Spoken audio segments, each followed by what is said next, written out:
Cape Town was the first time where all the the think tank board members came together. I think what it has done is to take us through this process of sort of 4-year journey where we have built sort of relationship with different organizations.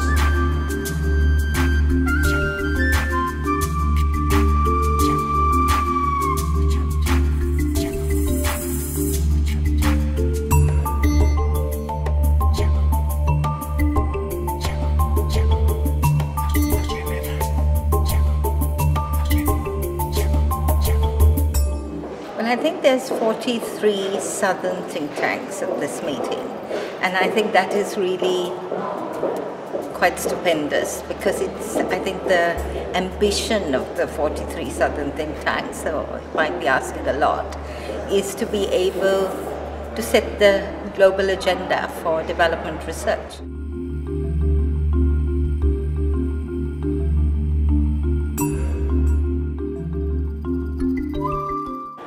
The environment we operate in and in the research business, just like any other business, it's an evolving business.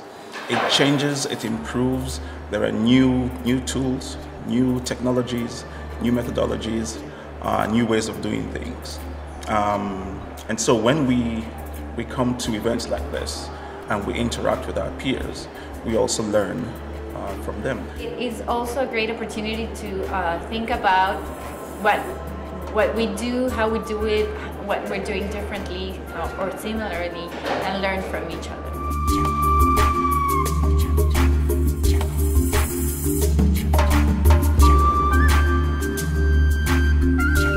The issues that constitute the discussions of the various sessions are very key to policy centers. Research really forms the foundation of our work and underpins the innovative processes that we have introduced into our economic and democratic landscape.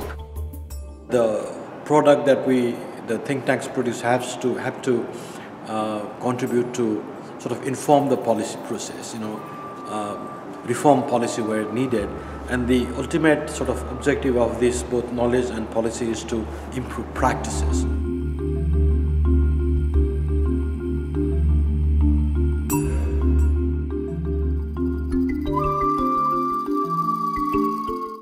Ensuring research quality is a journey. It starts from the concept and then ends up down to the impact it will even have on society. You can't really think of research quality without a context. And the context comes from, I think, a kind of a simple relationship where research quality plus communications and engagement lead to impact.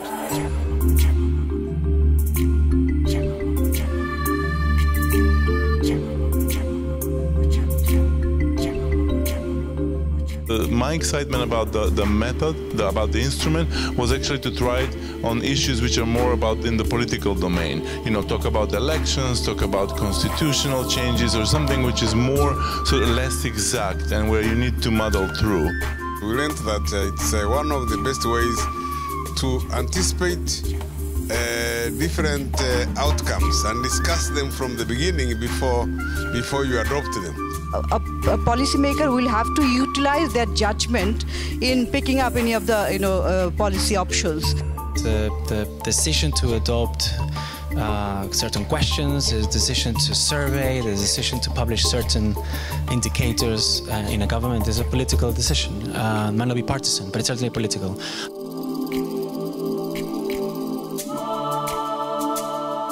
For you to come and suggest to preserve the country, not to build infrastructure in some areas, and to have protected areas in the country wasn't kind of simple to sell.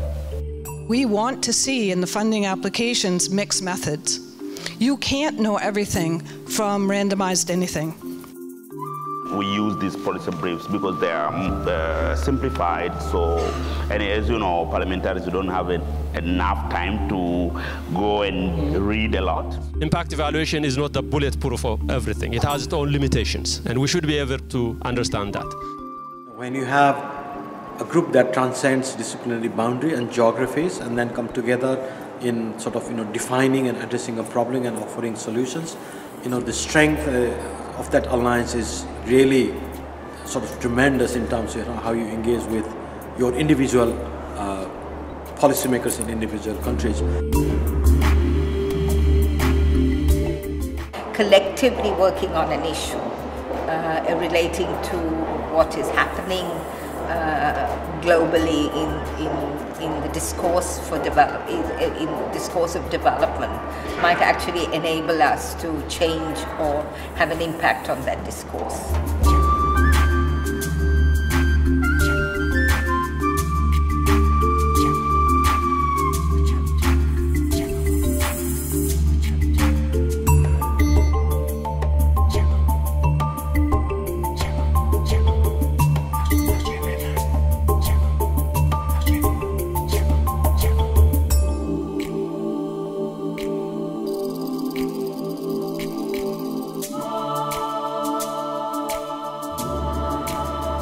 Every donor should really go through a certification course of actually running a think tanks that they are otherwise funding, and that would really open up a whole vista for them that they probably don't experience. But we try our best to convey the complexity of what we do to our donor friends, and I think it's been just a remarkable 2.5 days.